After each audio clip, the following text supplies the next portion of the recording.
अस्सलाम वालेकुम। आज जो हमारा टॉपिक है वो है लेयर्स ऑफ आर्टरी के बारे में, क्योंकि हमने पहले अपना लेक्चर रिकॉर्ड किया है आर्टरी के बारे में, टोटल डिटेल हमने वहाँ पर दी है।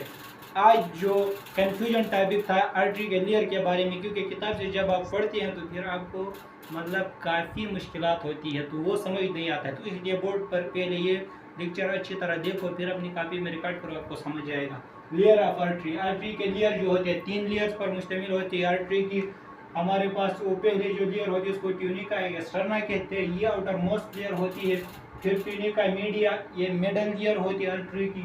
और ट्यूनिका इंटरना, ये हमारे पास जो लेयर होती है इनर मोस्ट लेयर, सबसे अंदर वाली लेयर होती है। हमारी सिकल की वजह से भी 3 लेयर है, तो शैट्रिक के लिए अपने जेल में रखो कि आर्टरी की भी 3 लेयर होती है। तो आउटर मोस्ट लेयर हमारे पास कौन सी होती है?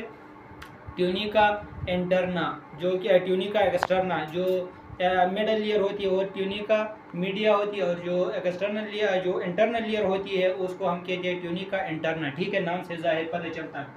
फिर हमारे पास दूसरा जो इनका डिफरेंस है वो है इसके जो ट्यूनिका एक्सटर्ना है, इसके अंदर मेनी इलास्टिक फाइबर्स होते हैं। इलास्टिक फाइबर इलास्टिसिटी प्रोवाइड करते हैं। दूसरा हमारे पास जो ट्यूनिका मीडिया होती है, इसके अंदर कुछ इलास्टिक फाइबर्स होते हैं, मतलब ये उससे कम इलास्टिसिटी प्रोवाइड का हो, इसमें इलास्टिसिटी उससे कम होती है।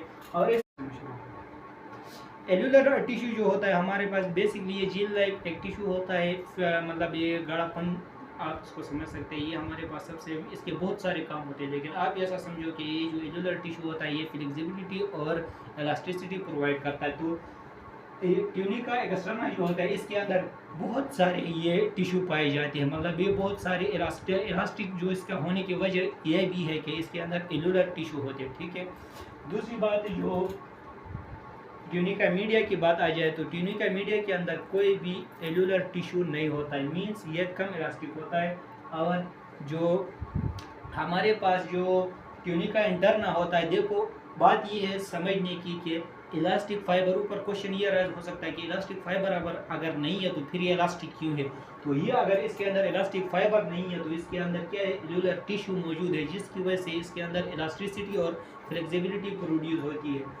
फिर इसके अंदर वेजा विजरम, पहले लफ्ज़ जो वेजा विजरम हमारी किताब में आया है वो है विजर के अंदर विजर। तो जो ट्यूनिका एक्सटर्ना जो होता है ये काफ़ी जो मतलब इनिशियल स्टेज होता है, तो इसके अंदर ये इतनी बड़ी होती है कि इसको भी खून की ज़रूरत होती है। तो छोटे छोटे विजल्स इसके अंदर मौजूद होते हैं, जिसको हम कलेक्टिवली वेजा विजरम कहते हैं। तो ये जो लफ्ज़ है वीज़ा विजरम, तो इसका बेसिक मतलब ये है। तो ये ट्यूनिका एक्सटर्ना जो हमारे पास है, ट्यूनिका एक्सटर्ना